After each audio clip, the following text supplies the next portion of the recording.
ہے، کوئی مرتبہ ہے، کوئی شان ہے اس امت کے لیے، تو وہ بھی صرف اسی بنیاد کے اوپر ہے جو بنیاد اللہ تعالیٰ نے قرآن مجید کے اندر ذکر کی ہے۔ کنتم خیر امت اخرجت للناس تأمرون بالمعروف وتنہون عن المنکر، کہ تم بہترین امت ہو، اللہ تعالیٰ نے تم کو اس لیے پیدا کیا ہے، تم بہترین امت ہو جو لوگوں کے لیے نکالی گئی ہو۔ تأمرون بالمعروف وتنہون عن المنکر، تم لوگوں کو نیکی کا حکم دیتے ہو اور برائی سے منع کرتے ہو۔ اس منصب کی بنیاد پر، اس کی بنیاد پر ہم کو منصب ملا تھا، مقام ملا تھا۔ کیا وجہ تھی؟ کہ تم لوگوں کو نیکی کا حکم دیتے ہو، برائی سے منع کرتے ہو۔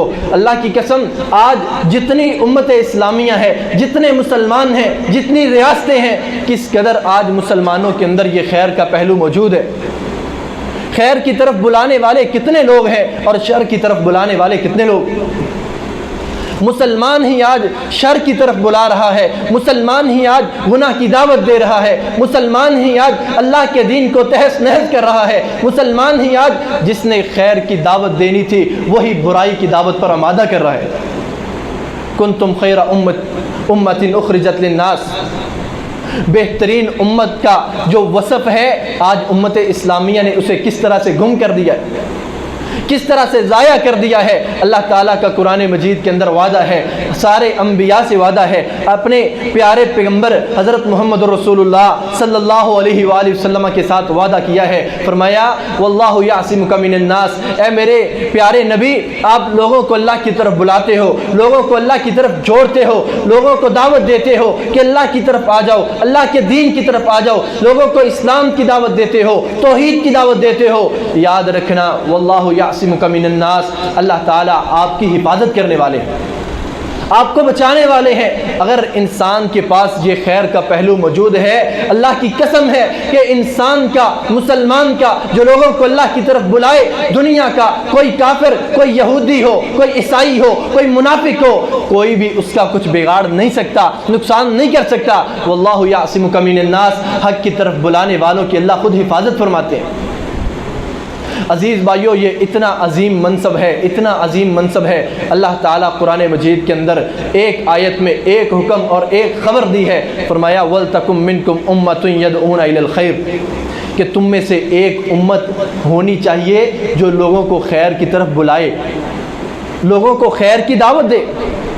وَيَنْهَوْنَ عَنِ الْمُنْكَرِ، لوگوں کو خیر کی طرف بلائے اور برائی سے منع کر دے۔ آگے اللہ تعالیٰ فرماتے ہیں وَأُولَئِكَ هُمُ الْمُفْلِحُونَ، جو لوگوں کو خیر کی طرف بلاتے ہیں، دین کی دعوت دیتے ہیں، برائی سے منع کرتے ہیں۔ فرمایا وَأُولَئِكَ هُمُ الْمُفْلِحُونَ، یہی لوگ کامیاب ہیں۔ اسی پہلو کو سامنے رکھا جائے، آج ہمارے پاس کامیابی کتنی ہے، ہم کتنی دعوت دیتے ہیں۔ اللہ کی قسم افسوس ہوتا ہے، ہم گناہ کرنے کے لیے اپنی داڑھی کو کٹوا دیتے ہیں کہ اگر ہم یہ رکھیں گے ہم لوگوں کو دعوت کیسے دے سکیں گے۔ عزیز بھائیو، گناہ کرنے کے لیے اتنے بڑے جرم کرتے ہیں۔ ہمیں تو پیدا اس لیے کیا گیا تھا، ہمیں تو مقام اس لیے عطا کیا گیا تھا، ہمیں تو منصب اس لیے ملا تھا۔ عمر رضی اللہ تعالی عنہ خطبہ حج دے رہے ہیں لوگوں کو، اور کیا کہا دنیا سے آنے والے لوگوں یاد رکھنا، کوئی مشرق سے ہے، کوئی شمال سے ہے، کوئی جنوب سے ہے، کوئی کہیں سے ہے، یاد رکھنا اللہ رب العالمین نے دنیا کے اندر، اے مسلمانوں، اگر تم کو مقام اور مرتبہ عطا کیا ہے اس کی دو وجوہات ہے۔ پہلی وجہ، تم لوگوں کو نیکی کی طرف بلاتے ہو، نیکی کی دعوت دیتے ہو، خود بھی اچھے کام کرتے ہو، اور دوسری وجہ برائی سے منع کرتے ہو۔ دنیا سے آئے ہوئے مسلمانوں یاد رکھنا، اگر تم یہ دونوں چیزیں ختم کر دو گے، گم کر دو گے، تو اللہ تعالیٰ تم کو ذلیل و رسوا کر دیں گے۔ امت کی بقا اسی کے اندر ہے کہ امت توحید کی دعوت دے، امت کی بقا اسی کے اندر ہے، عروج اسی کے اندر ہے، غلبہ اسی کے اندر ہے کہ ہر مسلمان بھائی جتنا اس کے پاس علم ہے، چاہے تھوڑا ہے یا زیادہ ہے، اسی کے مطابق وہ لوگوں کو دعوت دیا کرے۔ اللہ تعالیٰ قرآن مجید کے اندر فرماتے ہیں یا ایھا الرسول بلغ ما انزل الیک من ربک، اے میرے پیارے نبی، جو اللہ کا آپ کی طرف پیغام آتا ہے آپ اس کی دعوت آگے پہنچا دیجیے۔ خطبہ حجۃ الوداع ہے، آخری خطبہ ہے رسول اللہ صلی اللہ علیہ وسلم کا، 1.25 لاکھ کے قریب صحابہ کرام ہیں. آپ نے خطبہ دیتے ہوئے کیا ارشاد فرمایا تھا؟ فرمایا ہے میرے صحابہ، کیا میں نے اللہ کا پیغام آپ تک پہنچا دیا ہے؟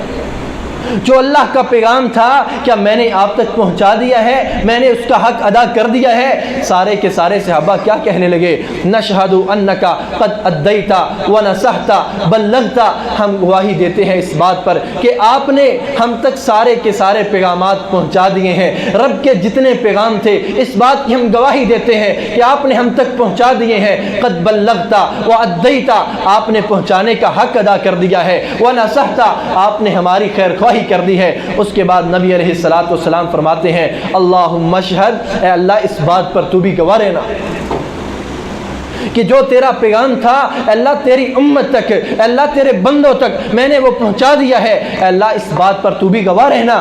اور نبی صلی اللہ علیہ وسلم اسی مقام پر کیا فرماتے ہیں؟ لیبلغ الشاہد الغائب، جو یہاں پر موجود ہے وہ اس کو بتلائے، اس کو دعوت دے جو یہاں پر موجود نہیں ہے.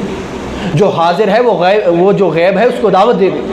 بلغوا انی ولو آیا، تمہارے پاس ایک آیت آئی ہے، ایک حدیث کا علم ہے، ایک قرآن کی آیت کا علم ہے، اس کا علم آگے پہنچانا.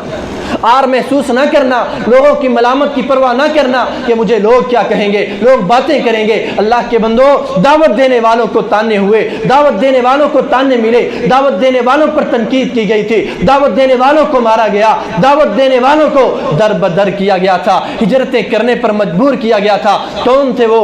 قرآن مجید پڑھ کر دیکھ لے. کبھی حضرت نوح علیہ السلام دعوت دیتے ہیں، آگے سے کیا صلہ ملتا ہے؟ حضرت ابراہیم علیہ السلام، حضرت موسیٰ علیہ السلام، حضرت الیاس، ہارون علیہ السلام، حضرت عیسیٰ علیہ السلام، یوسف علیہ السلام، حضرت یونس علیہ السلام. جس پیغمبر نے اپنی قوم کو دعوت دی ہے آگے سے کیا صلہ ملا ہے؟ ہمیں حکم تو یہ ہے کہ ہم دعوت دیں، دین کی دعوت کو لے کر آگے بڑھیں، جتنا ہو سکے دین کی دعوت کو پہنچاتے رہے. عزیز بھائیو، صحیح الترغیب و ترہیب کی حاجی ٹی وی چینل کو سبسکرائب کریں، لائک کریں اور شیئر کریں. شکریہ.